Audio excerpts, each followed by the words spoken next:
Welcome. I'm the sub-coordinator for West Valley School District, Leanne Reese. In this short presentation, we'll go over absent management, also called AESOP, information for secretaries, entering employee leave, and reconciling data. Employees should enter their own leaves and request substitutes if needed for things like sick, personal, and professional leave. Sometimes, however, you might need to enter leave for an employee, and these are the steps to enter leave for an employee. Step 1, choose Create Absence. Step 2, look up the employee's last name, and then you'll see a list of employees and select the one you'd like to enter leave for. Step 3 is adding information to the correct fields.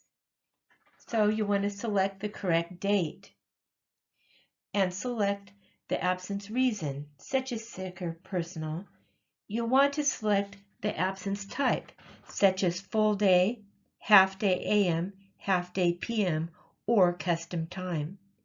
If you have a certified teacher and they need a sub, they need to take either a full day or a half day.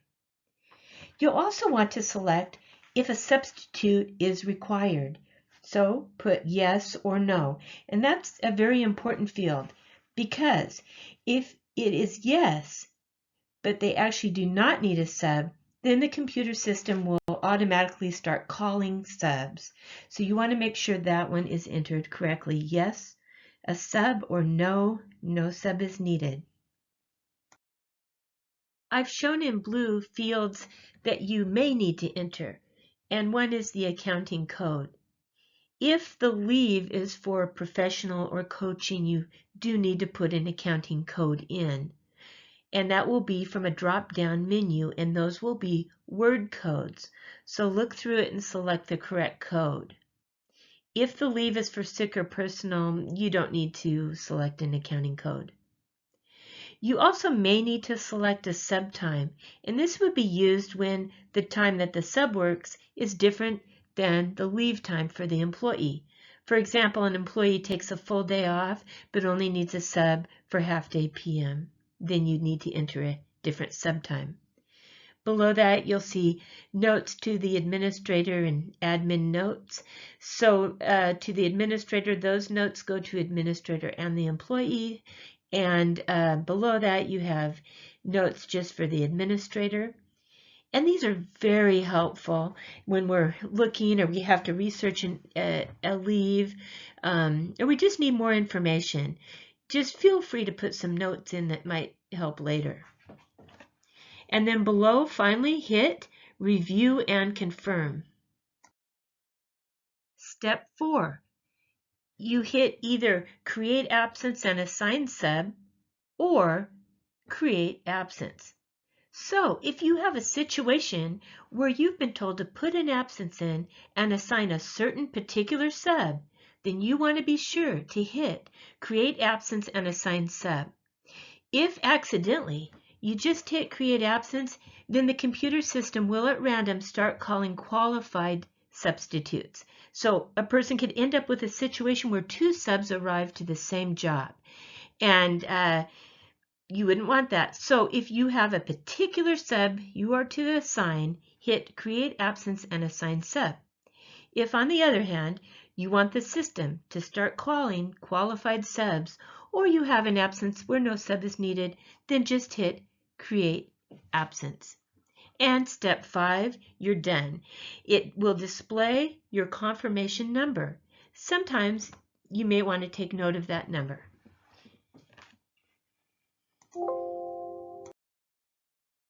Okay, the second part of this presentation is on reconciling. And we reconcile data in AESOP to make sure it is accurate because that data is pulled into two monthly payroll reports. One is the sub-time worked report, in which we want to make sure that the data is accurate in AESOP so that the subs are paid correctly for the hours they've worked. And second, there's a leave report, and in that we want to make sure the data is accurate so that the amount of leave that an employee has taken is deducted accurately from the employee's leave balances. So monthly, the reconciled data is exported from AESOP, cleaned up, and then imported into the payroll software so the subs can get paid and the leave can be deducted. Some secretaries report that it's easier for them if they reconcile weekly while data is fresh in their minds. The sub-coordinator, that's me, I begin reconciling any unreconciled data on or around the 4th of every month because I need to clean up the data, and sometimes I need to research data and then get it to payroll by the 10th of every month for the sub-time worked report and a week later for the employee leave report. Why is it key to have accurate data when reconciling?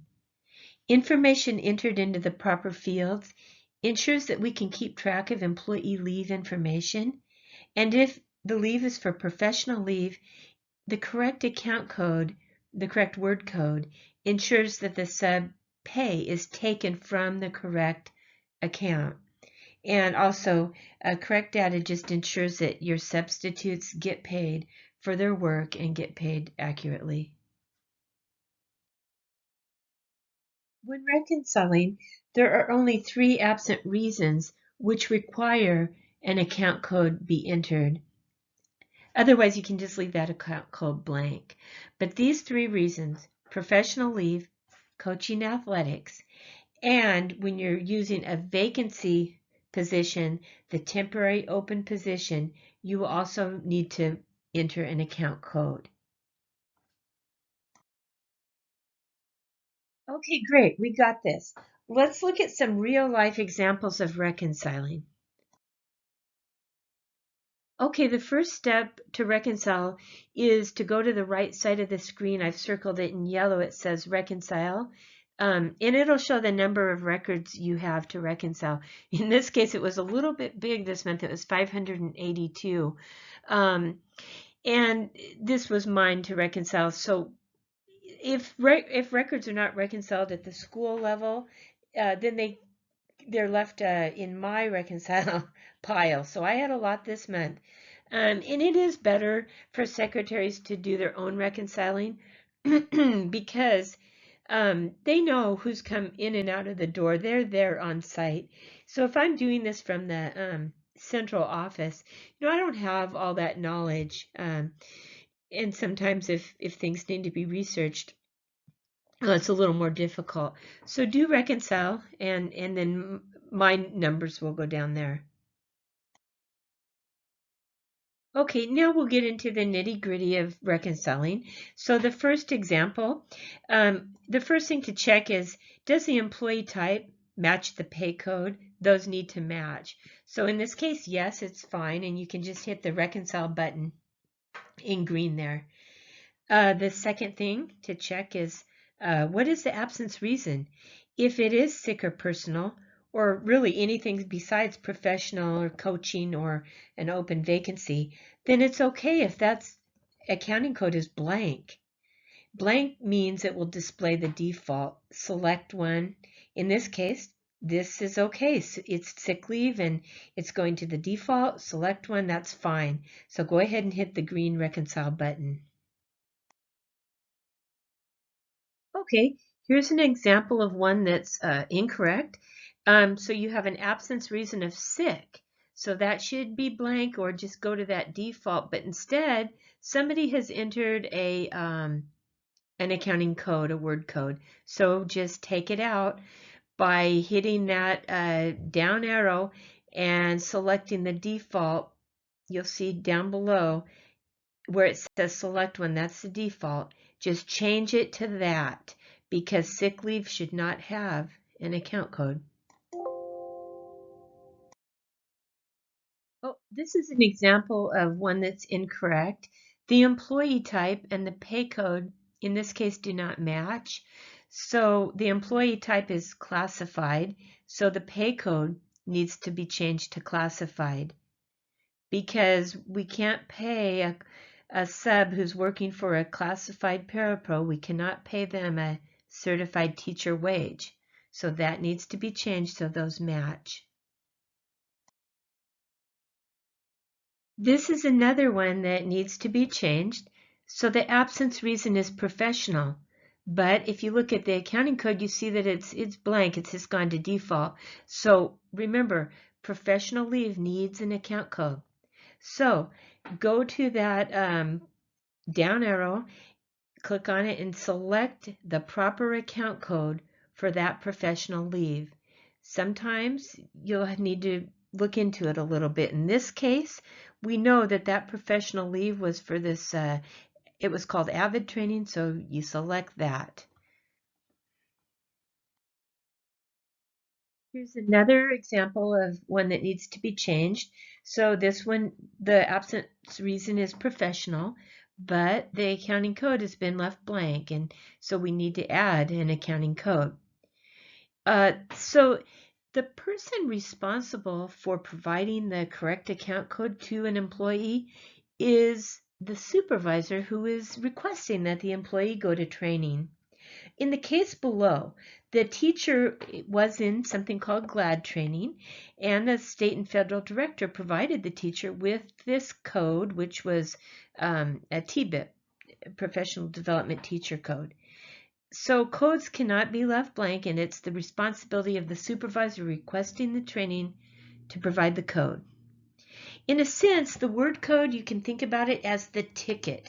Here's your ticket to attend training. You got to have the code. That's your ticket to go. Can't be left blank, because how would we know how to pay that sub? Where would the money come from if we don't have a code? This one also needs to be changed. So we have an employee type of secretary, but the pay code is certified. And remember, those have to be the same. So change that pay code to secretary. We want that sub who's subbing for the secretary to be paid a secretary rate. So change that so they match, secretary and secretary. Sometimes you'll see this, and this again is an exception. The employee type is instructional, and the pay code is certified. And this one's okay. Instructional is equivalent to certified, so that's just an exception to remember. So this one's fine. Go ahead and hit reconcile. Okay, this one needs to be changed. So this absence reason is sick. And remember, if it's sick leave, it should just be left, the accounting code should just be left blank. And this is when you'll see sometimes it's kind of strange. Somebody's entered custom. Just remove it. Go and select the default or leave it blank. And the default, remember, is the word select one. So just change that to blank or the default there and hit reconcile. When you hit the Reconcile button, you are confirming the data is correct to go to payroll. Please feel free to contact me with any questions. I'm here to help you. I'm here Monday through Friday, 7:30 to 11:15. My extension is 4008, or you can email me. Thank you for your time. This has been Leanne Reese, the Substitute Coordinator, and I look forward to working with you. Thank you.